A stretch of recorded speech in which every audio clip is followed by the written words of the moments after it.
একটুখানি দুধের বালক কানাই সে কি বলছে যে চল বেলা হয়ে গিয়েছে, অন্ধকার নেমে আসবে, আমার মা আমাকে না দেখলে কান্নাকাটি করবে। আর এখনকার যুগে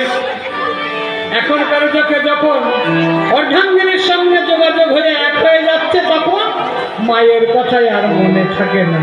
তখন মাকে ওই বৃদ্ধাশ্রমে কোথাও সরিয়ে দিতে পারলে বাঁচে, বলো? এখনকার অবস্থা তাই। তাই বলে সেই সম্বন্ধ নাহি যারে মিঠাই ও জনমতা করিবে বিদ্যা করলে তার কি করিবে সামনে সুখে মোদি আসন সামনে সুখে পিতা মাতাকে যে না ভজে অবশ্যই পাপি অধম সবার সেই পদ অধম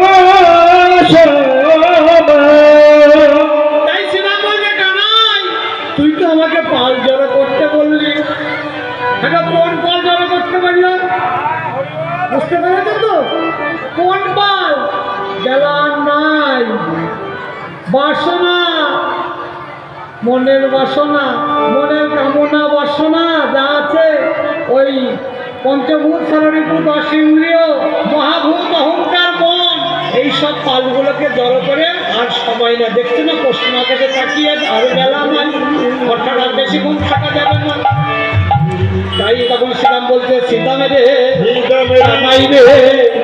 তুই তুই আমাকে পাল জড়ো করতে বললি কিন্তু তোর পাল আমি কেমন করে জড়ো করবো বল তোর যে 6টি ধেনু আছে কি কি গো 6টি কাম ক্রোধ লোভ মোহ মদ মাশ্চর্য এই 6টি ধেনুকে বাবা এ কারো হাত মানে না কারো ডাক মানে না তারা নিজের আপনে খাই চলে আর যদি কারো ভরা ফসল পায় ভরা ফসল পেলে কি করে জানো একেবারে মাথা মুচড়ে খায়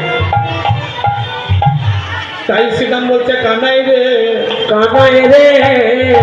তখন কানাই শ্রীরাম বলছে শোন ওই পালগুলোর জন্য কি করতে হবে কামকে কৃষ্ণ কর্মে লাগাতে হবে বলছে কাম কৃষ্ণ কর্মাপনে কাম কৃষ্ণ কর্মাপনে অর্থাৎ কামকে কৃষ্ণ কর্মে লাগা কোন ভক্ত বেশি জানে অর্থাৎ ভক্তদের জন্য পদ রেখে দাও লোভ এই যে কীর্তন শুনতে এসেছে এটাও একটা লোভ হরিকথা কৃষ্ণ কথা মোহ এই যে নামে প্রেমে মিশামিশি হয়ে ভাব হয়ে একে ওকে জড়িয়ে ধরে না ওইটাকে বলা হয় মোহ এইসব কর্মে লাগালে তবেই তার এই দেহ সেটু পরিপূর্ণ ভাবে সাজানো হবে আমি তুই এক কাজ কর তোর ভেবু তো আমাদের কথা শুনবে না তোরে ময়ূর চাঁদ বদনে মোহন মুরলী বাজিয়ে একবার ভেবু বলকে না কানাই রে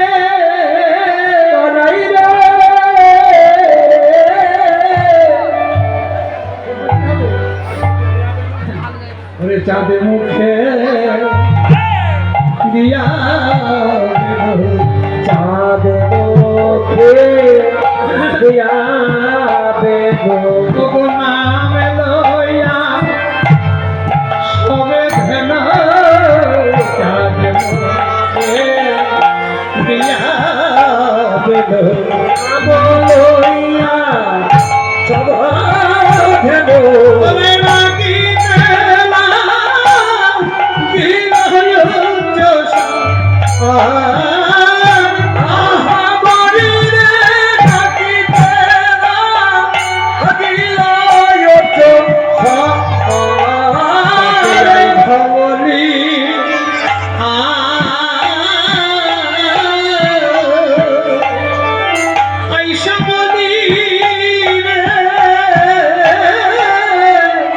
ঘরে ফেরার সময় আয় ধাবলে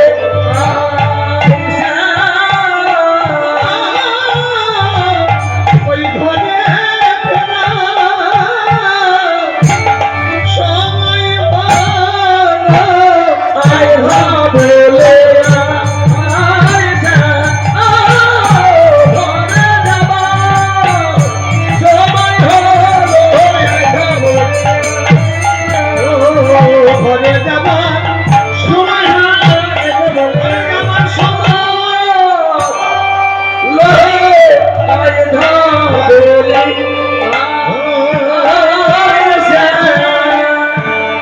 এইবারে কি করলেন কত কবি পদের ছলে লিখলেন তোমার চাঁদি মুখে নামে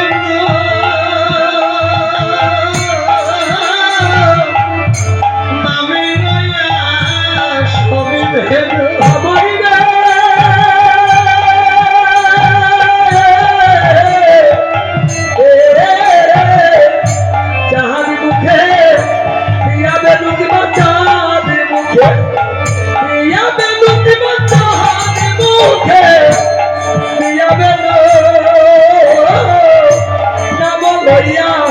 অবধেব আরে ডাকে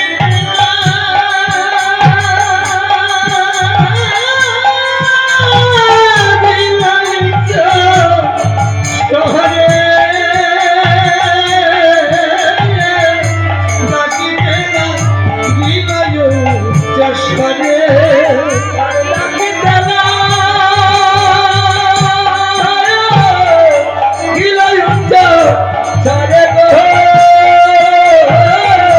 ডাকিতে না বিনয় চষরে এইবার কানাই যখন মুরলীর ধ্বনি বেদন করেছে, এইবার গাড়ি ধেনু বৎস শান্তি করেছেন। বাসি কোন দিকে বাজলো বলে, বাসি কোন দিকে বাজলো বলে, এমনি ভাবে মুখে তিনো খেতে খেতে যারা তিনো খাচ্ছে তারা তিনো মুখেই নিয়ে তাকিয়ে আছে কোন দিকে, যারা দুর্ভোপান করছে বৎস মানে বাচ্চারা তারা দুর্ভোপান করতে করতে এমনি ভাবে তাকিয়ে আছে। তাদের একটা প্রার্থনায় আছে, কি প্রার্থনা?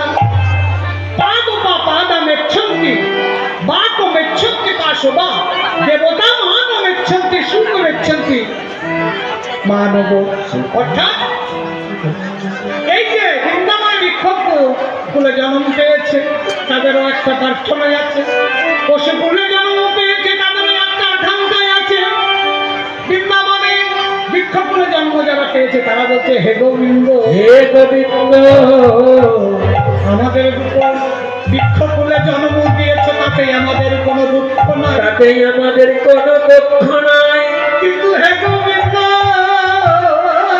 হে গোবিন্দ আমাদের তোমার কাছে একটাই নিবেদন, আমাদের দুটো চরণ দিতে। তাহলে কি করে তুমি জানো?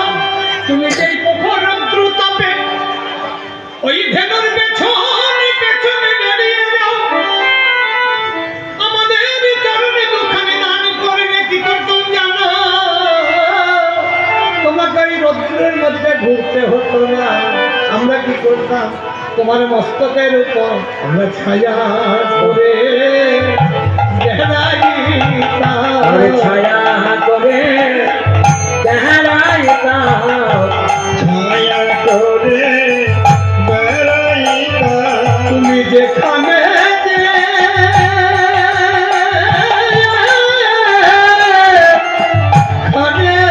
যেতে আমরা ছায়া করে বেড়াইতাম।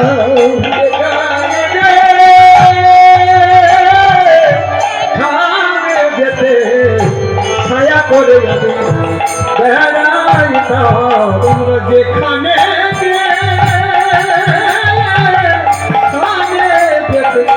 অঙ্গে লাগতো মাঝে ছায়া করে ওরে অঙ্গে লাগে তোমারে ছায়া করে খানে যেতে ছায়া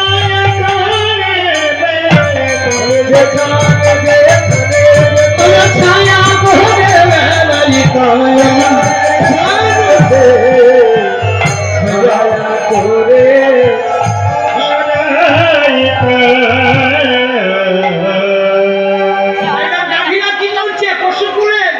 গাভীরা বলছে হে গোবিন্দ, তুমি আমাদের বৃন্দাবনে জন্ম দিয়েছ, জননী আমাদের কোনো দুঃখ নয়, আমাদের জন্ম ধন্য। কিন্তু হে গোবিন্দ, গোবিন্দ আমাদেরই একটা নিবেদন, নিবেদন এই বৃন্দাবনে আমরা